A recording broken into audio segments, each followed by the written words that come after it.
పుల్ల పుల్లగా, కారం కారంగా చాలా బాగుంటుంది. అలాగే మనకి ఈ వేసవిలో వచ్చే మామిడికాయలతోటి ఇలా చేసుకుంటే చాలా టేస్టీగా ఉంటుంది. మరి ఎప్పుడు ఒకేలా కాకుండా ఇలా చేయండి. ఎప్పుడు చింతపండుతోటి కాకుండా మరి ఇలా కూడా ఒకసారి ట్రై చేయండి. మరి మామిడికాయలు వచ్చే రోజుల్లో మనం మామిడికాయలను కూడా ఇలాగ వాడుకుందాము. పప్పు చారులోకి, పప్పులోకి ఇరువుగా. మరి చాలా టేస్టీగా ఉంటుందండి. చేయడం కూడా చాలా ఈజీ. మామిడికాయ పప్పు చారుకి కావాల్సినవి ఇప్పుడు చూసేద్దాము. ముందుగా ఇలా కుక్కర్ గిన్నె తీసుకుని దాంట్లోకి అరకప్పు పెసరపప్పునేసి శుభ్రంగా 2 సార్లు కడిగి ఒక గ్లాసు వాటర్ వేసి మూత పెట్టి స్టవ్ పై పెట్టి స్టవ్ ఆన్ చేసుకుని విజిల్ పెట్టి 2 విజిల్స్ వచ్చేటంత వరకు మనము పప్పుని ఉడికించుకోవాలి. 2 విజిల్స్ వచ్చిన తర్వాత స్టవ్ ఆపేసి కుక్కర్ గిన్నెని సైడ్‌కి దింపేసుకోవాలి. 2 మినిట్స్ అలా ఉంచేస్తే ఆవిరిపోయిన తర్వాత మనము మూత తీసి చూద్దాము. మూత తీసి చూస్తే పప్పు అనేది ఇలాగా రెడీ అయిపోయింది. చూడండి, ఇంకా ఈ పప్పుని మనం మెదపవలసిన అవసరం కూడా లేదండి. చాలా మెత్తగా ఉడికిపోయింది. ఈ పప్పును ఒక ఎడల్పాటు కడాయిలో కానీ, గిన్నెలో కానీ తీసేసుకొని తగినంత వాటర్ వేసి మనము ఈ పప్పు మిశ్రమాన్ని ఉడికించుకోవాలి. ఇప్పుడు ఉడికిన ఈ పప్పులోకి తగినంత వాటర్ వేసి వేరొక స్టవ్ పైన మరిగించుకోవాలి. ఈ లోపల మనము అదే కుక్కర్ గిన్నెలోకి ఒక మామిడికాయని పొట్టు తీసి 4 భాగాల కింద కట్ చేసి వేసుకోవాలి. అలాగే చిన్న క్యారెట్, ఒక ఉల్లిపాయ, ఒక వంకాయను కూడా ఇలా 4 భాగాల కింద కట్ చేసి వేసుకున్నాను. అలాగే మీ దగ్గర ఏమన్నా వెజిటేబుల్స్ ఉంటే అవి కూడా వేసుకోవచ్చు. అలాగే ఇక్కడ వచ్చేసి దీంట్లోకి చిటికెడు పసుపు, అర స్పూన్ కారం, 1 స్పూన్ సాల్ట్ వేసి ఒక కప్పు వాటర్ వేసి మూత పెట్టి 2 విజిల్స్ వచ్చేటంత వరకు ఉడికించుకోవాలి. 2 విజిల్స్ వచ్చిన తర్వాత స్టవ్ ఆపేసి కుక్కర్ గిన్నెని పక్కకు దింపేసుకోవాలి. ఆవిరిపోయిన తర్వాత మీకు చూపిస్తాను. ఈ లోపలనే మనం మరుగుతున్న పప్పు మిశ్రమాన్ని ఒకసారి కలుపుకోవాలి. చూడండి, కుక్కర్ గిన్నె మూత తీసి చూస్తే అన్నీ కూడా పర్ఫెక్ట్‌గా ఉడికిపోయినాయి. వంకాయ అలాగే మనం క్యారెట్ అన్నీ కూడా వేసుకున్నాం కదండి. అలాగే మీ దగ్గర వేరే బెండకాయలు ఏమన్నా కూడా ఉంటే వేసుకోవచ్చండి. వెజిటేబుల్స్ ఏమన్నా సొరకాయ ముక్క ఇలా లేదంటే మునక్కాయ ఇలా మీ దగ్గర ఏది ఉన్నా కూడా వేసుకోవచ్చు.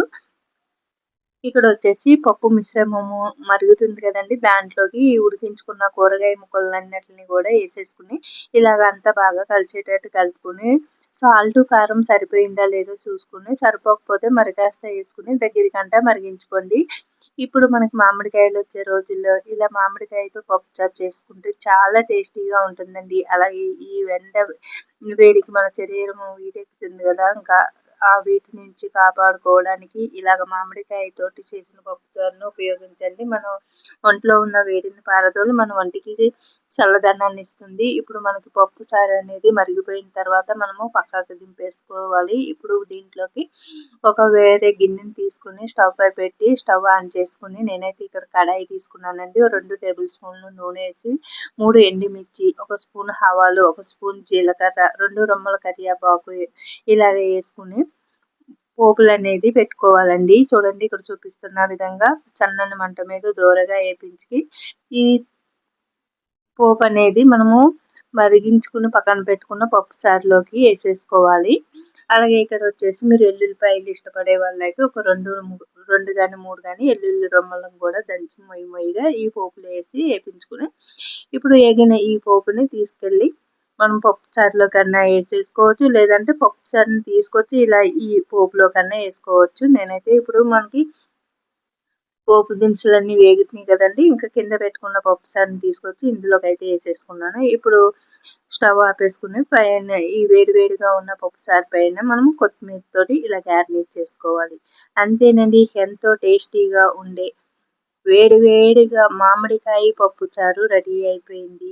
పుల్లగా, కారంగా చాలా బాగుంటుంది. అలాగే మనకి ఈ వేసవిలో వచ్చే మామిడికాయలతోటి ఇలా చేసుకుంటే చాలా టేస్టీగా ఉంటుంది. మరి ఎప్పుడు ఒకేలా కాకుండా ఇలా చేయండి. ఎప్పుడు చింతపండుతోటి కాకుండా మరి ఇలా కూడా ఒకసారి ట్రై చేయండి. మరి మామిడికాయలు వచ్చే రోజుల్లో మనం మామిడికాయలను కూడా ఇలాగ వాడుకుందాము. పప్పు చారులోకి, పప్పులోకి ఇరువుగా.